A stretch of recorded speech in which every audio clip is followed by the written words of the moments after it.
Well, hello. Today is Friday, March 15th. I was going to say March 17th. That's Sunday. It's St. Patrick's Day. But we have only one birthday today. Today is Carrie's birthday, and the name of her channel is Carrie's Priceless Journey. So, Carrie, happy birthday to you. Happy birthday to you. Happy birthday, dear Carrie. Happy birthday to you. Cha-cha-cha. Well, I hope you have a great, great birthday, Carrie, because you're the only one that let me know it was your birthday today. I feel so much better than I did yesterday. Yesterday, like I said, I was not feeling sick. I was just feeling like, blah. It was just a kind of a day. And I actually went to bed at 12:30. Which was really early for me. I was kind of nodding off in my chair, and I usually at that point think, well, you should go to bed, or you can just start reading or something to keep. No, I decided to go to bed. Now, my pattern lately has been that when I go to bed, like about 1 o'clock, 2 o'clock, usually 2 o'clock, I wake up at 4:30 to go to the bathroom. I just can't help it. I drink a lot of water, and it just affects me, especially at night. I don't like to snack at night, so I drink a lot of water before I go to bed. I probably drink 32 ounces of water before I go to bed. Just always do. And usually it doesn't bother me, other than, like I said, I have to get up. But I went to bed at 12:30, and I slept 6 hours and 15 minutes straight. I couldn't tell you the last time I did that. I usually only require 7 hours sleep altogether. So even when I got up to go to the bathroom, it was still dark because of the time change, which I think is one of the reasons I'm feeling so blah. My body just rejecting this time zone change. No, we just don't accept it. We just don't accept it. So anyway, and so I went to the bathroom, and I thought, I'm going to look at the clock and see what time it is. It's got to be like 3:30 at the most. And when I saw that it was like 6:45, I thought, oh my gosh, Sandy, you were literally dead to the world, because I was sound sleep and solid. And then I noticed that I had got a text at 3 in the morning, and I always hear my phone bing when I get a text. I did not hear it. I was like unconscious. I did not hear that phone. So if you could say some prayers. I know another family member having some issues, but my sister-in-law, who is Jim's sister, Barb, was rushed to the hospital with a gallbladder attack. They're going to do surgery tomorrow. I thought they would do it today, but I guess they were doing something about clearing out the ducts or something today. I don't know why they wouldn't just do the surgery, but she's having the surgery done tomorrow. So if you could say some prayers for Barb for a successful surgery. But I never even, so then at that point I didn't want to text her back because I figured she's probably asleep by now. So when I woke up naturally at 9:30, so that meant I got 9 hours sleep. I must have been just tired. That must have been my problem yesterday. I must have just been tired, because I woke up so refreshed, jumped out of bed, and I really did. I didn't jump, but I got out of bed a lot quicker than I normally do. Took my shower, and we started to watch last night, because Bertie came over for dinner last night, and so when she got off of work, and because usually what happens on Thursdays, we go to our Weight Watchers meeting, and then while we're at the meeting, Jim makes dinner, and then we come back to the house and we have dinner. Something easy that Jim was a cook in the Army. Jim was a short order cook the whole time we were dating. So Jim knows how to cook, but somehow it's always fallen on me. But on Thursdays, he makes simple things like we'll have hamburgers, or they'll have hot dogs, and I'll have I like the chicken sausage. So I do like a chicken sausage. Or I don't really like a chicken sausage. I take that back. I like the turkey sausage. I think it's by, I don't even know who it's by. But anyway, I like the turkey sausage. I'll have a turkey sausage, which to me, Jim says it's the same as a hot dog. Au contraire. No, it is not even close to being like a hot dog. It's very good. And I know they probably have all the same filler ingredients in a turkey sausage as they do in a hot dog. I just cannot. No, I swore when I left my mother's home I was never going to have another hot dog on another day in my life, and I have lived up to that promise, because there's nothing, no. And I know people love hot dogs. I just don't like hot dogs. Jim saw one that he thought was kind of cute. I showed him on Facebook, where they took a raw hot dog, and then they cut it up, and then they put little spears of spaghetti through them, and then they cooked them.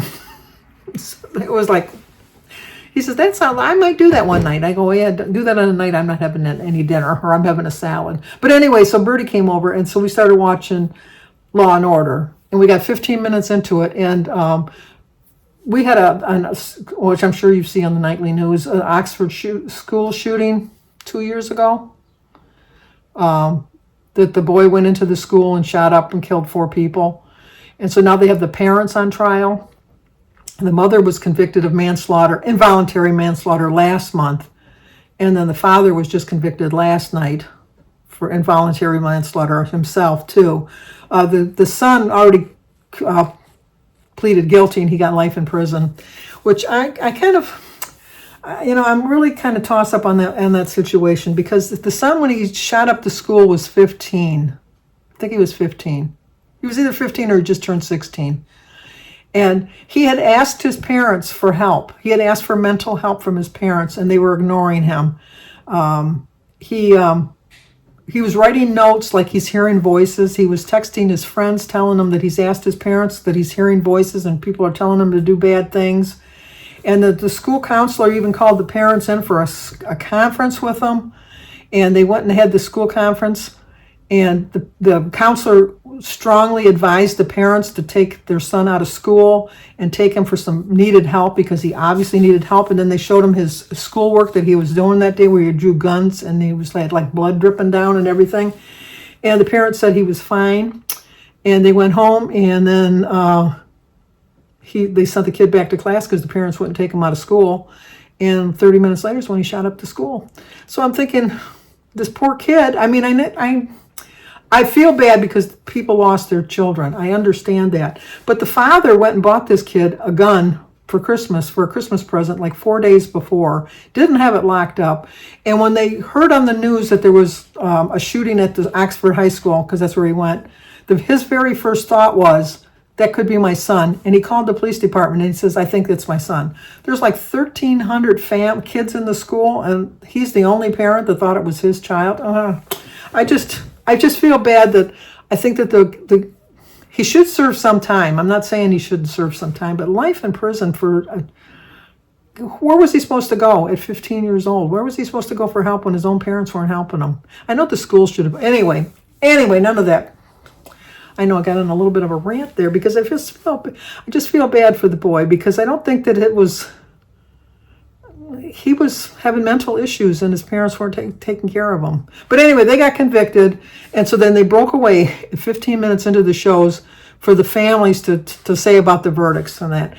And as you know, I don't want to sound heartless or anything like that, but they went on for like 45 minutes, going on and on and on, and it was on every station, and it was like, you could just have told me that he was found guilty. We know how bad the parents feel. We've been hearing about it for 2 years. And so I know I sound really heartless right now, and I don't mean to sound heartless. I really don't. And it's not like my show is more important than them, but I was not getting any new information. I was not getting any information that was going to change my life in any way. And it's just, I don't even know why I got on that subject. I know that Birdie was over, and we were, so then Birdie just got tired. So then we were watching that.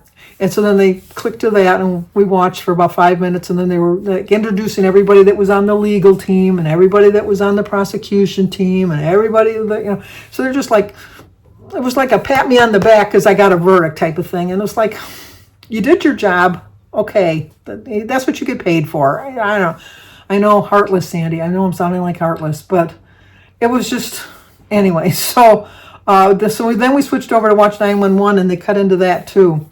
So then we noticed that CBS was not cutting away for any of the coverage. And so I says, oh, look, we can watch Ghosts. Well, Birdie can't stand Ghosts. I love Ghosts. I just love it. Thor is my favorite. Although Pete's running a close second lately. And we do like Nancy from the basement. I do like Nancy from the basement. I like them all, really, to be honest. I do like them all. Take that back. I don't, what's his face? The one that has no pants. Trevor. I can do without Trevor. But in Flower, I really don't miss. Flower, they thought spoiler alert if you don't watch the show. If you're a ghost and you stay where you died, and until you figure out something that you did wrong on Earth that you can correct it, and then you're shot up to heaven, kind of like purgatory, as Catholics. And so they said that Flower got sucked off, which caused, they call it sucked off when you get sent to heaven. But she's on maternity leave, so that's why she's not on the show. The only people that I really don't care, which I think when they have to explain somebody that got sucked off, my theory on who got sucked off is either the guy without a head that carries his head around because he got his head cut off, or the motorcycle guy, which they hardly ever show anyhow. So I think it'll be one of those two, because Flower, they found out, is trapped in a well. I don't understand how a ghost can get trapped in a well, but okay, we went on a sidetrack here. Anyway, well, Bertie doesn't like the show, so she left. And then I was texting back and forth with Joan. My theories on Survivor, I think that next week, not to ruin anything in case you haven't watched it yet, but it was on 2 days ago, or was it last night? No, 2 days ago. You should have watched it by now. But anyway, my theory on that is next week they're going to merge into 2 tribes. That's my theory on that. And my theory on Amazing Race is I'm not going to ruin anything, but I don't think that the last team was truly eliminated. I think that it was like a joke on us type of thing. Kind of like, because Joan and I don't agree on that, by the way. Joan from Rise and Shine Suburban Homesteading. I feel real proud of myself when I can remember her channel name. But anyway, because they went through the thing, and when the first, not to spoiler alert or anything, it's 2 days ago, once again, 2 days ago, you should have seen it by now. When the first team comes in, they go, the race is not over, you are continuing on. And then they hands them a clue. And then they went on to da-da-da-da and all of them. So when the last place team arrived, he says, I'm sorry to tell you that you're the last place team and you've been eliminated from the race.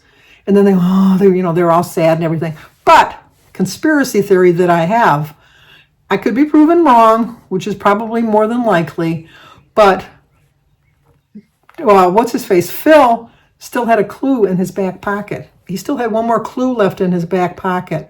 And when they gave their post interviews, like today, like Thursday, when they gave their interviews for the magazines and that, they never really officially said that they were eliminated, because even when they said, well, we watched it with our families and it was nice to keep them in suspense, but now they got to see that, how far we got in the race and blah, blah, blah. And I'm still living with my theory that next week it's going to be a ha-ha on you guys. They really didn't get eliminated, because officially the race is not over, because no one was declared a winner. So how can you declare a loser if you haven't declared a winner? That's my thought. And the fact that he had the clue in his back pocket still.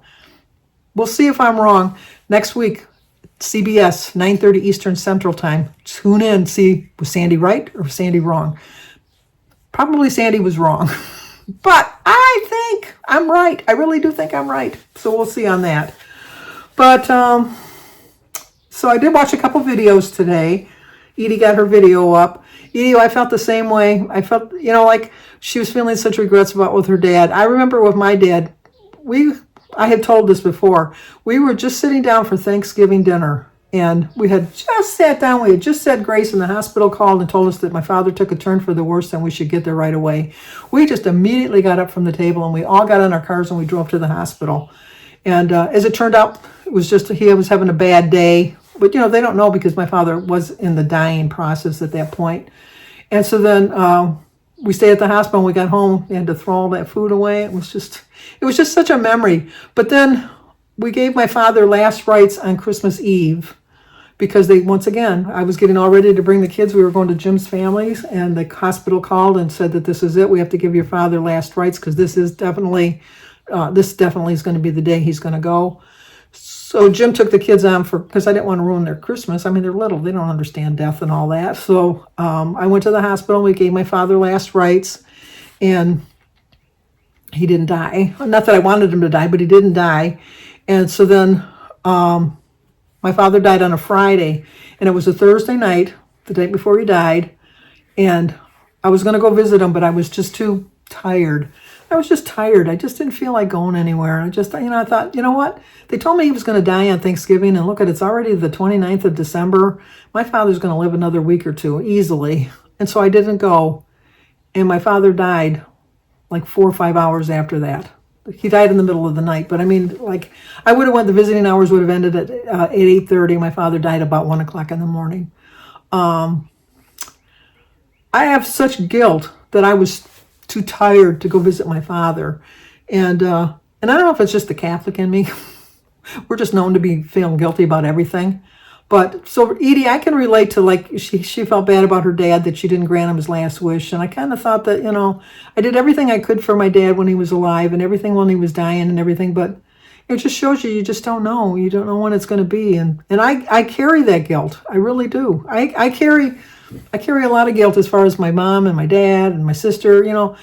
We can always look back with guilt. But we just have to know that we probably made the better choice at the time for us.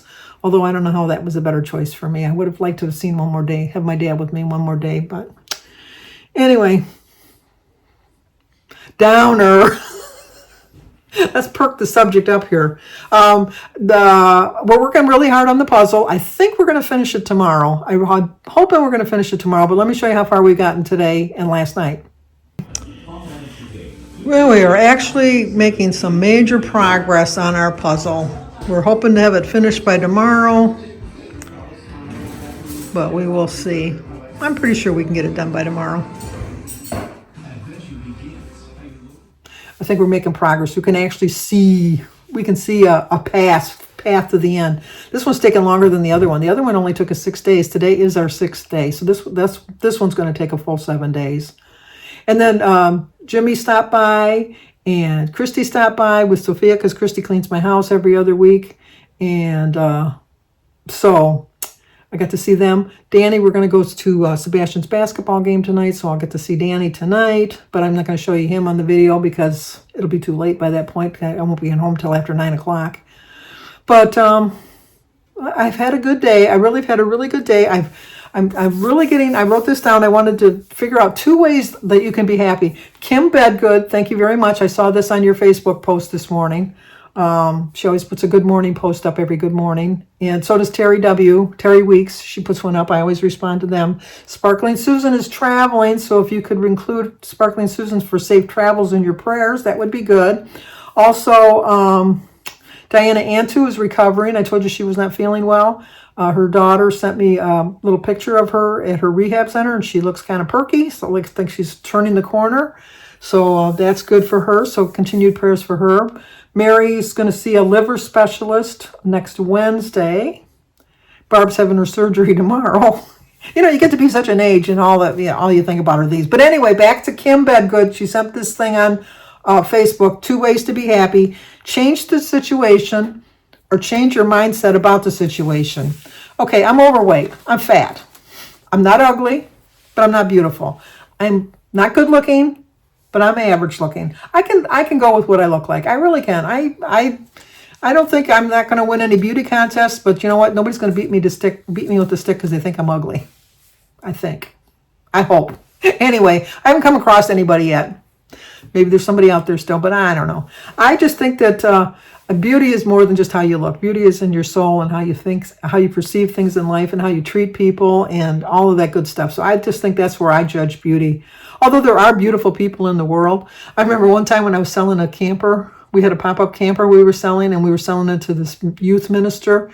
And we were sitting in the pop-up, and he was just like looking around. And I says, "Oh my gosh, you are drop dead gorgeous." I embarrassed him. He got so red and everything. And it wasn't like I was flirting with him. I just thought, if somebody's really good looking, you don't need to remind them that they're good looking. They just know they're good looking. You just really do. I mean, there are good looking people in the world. But then you look at anybody and they could just say, "Can you look at my wife? She's the most beautiful person I've ever met in my life." And you look at his wife and you just say, she's not bad looking, but I don't want to say she's the most beautiful thing. But it's in the eye of the beholder. And that's all that really matters, is what's in the eye of the beholder. And so my thought is, on my 2 ways to be happy, change the situation or change your mindset. I am way overweight. I have at least a year or 2 to get back to where I was. I realize that, and so I have to change my mindset that, like, I'm going to see instant results. I'm not going to see instant results. I'm just not. But I'm going to live with the mindset of, like, I can't change it, so let's just go with it. And that's what I'm going to go with the flow, as they say, and that's what I'm doing, just going with the flow, because I want to get back to where I was. I know that I felt better. I slept better. I just felt all around better when I was thinner. And I can't listen. People were telling me that I was getting too thin. I was getting too gaunt. I was 209 pounds. I was not getting too thin. I really wasn't. But I was kind of believing them because I wanted to, because I wanted to get back. I wanted an excuse to go back to eating the way I was eating before. And I really did it to myself. Nobody did it to me. I did it to myself because I wasn't believing in myself. I was just believing when people were saying, oh, you look gaunt, you look old, all that. What do I care what I look like? I just know I was healthier. And that's what I really am striving for now, is just to be healthy. So anyway, that's going to do it for tonight. Got to get this video up so I can get to Sebastian's game. And I'm going to tell you to like, comment, subscribe, and share. And let's talk again tomorrow. Copyright infringement. You don't want to be doing copyright infringement? So what if I sing? You can sing, because obviously they're not threatened by it. They've never heard this angelic voice. Let's hear your angelic voice. I don't want to. See, it's not that angelic then. I only do it in the car when I'm alone. Well, Jimmy stopped by because he has Fridays off. Fridays off, only for another week. Only for another week? And then my job starts. I timed it today. 6 minutes from my house. Where at? In Marysville. And there's On the Jim. roads. Right by the Meyer. And there's our puzzle coming along. Jimmy's making fun of us. I'm like, this is what I get to look forward to. I will golf all day. Well, you can't golf in the winter. We only do I can puzzles. go to Florida. We only do puzzles in the winter. True. As I say, I can go to Florida in the winter. She looked like Roger Rabbit. Because I look like crap. You look fine. She's coming to clean the house. Sophia's just going to watch, right? No, she can clean the toilets and the shower. Oh, all the easy things.